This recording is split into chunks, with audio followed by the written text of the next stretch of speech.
Opo.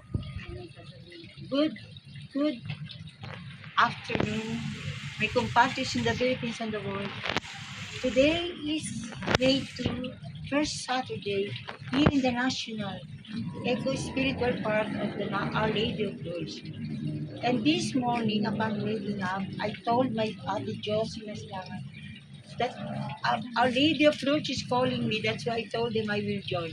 And while we were praying the rosary as I knelt, Brother Tato, he led it. Our Lady of Lourdes here communicated to me the message.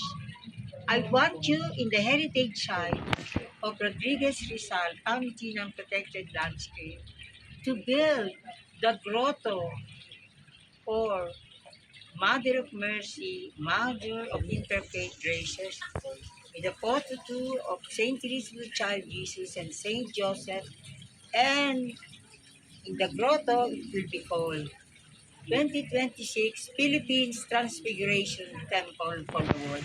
Thank you, Brother Dato, the President, and of course, Mandito.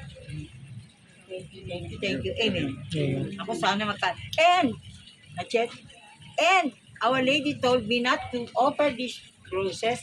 I will bring it to our Pamitinan Protected Landscape Board, where I am representing the National Commission for Culture and Arts.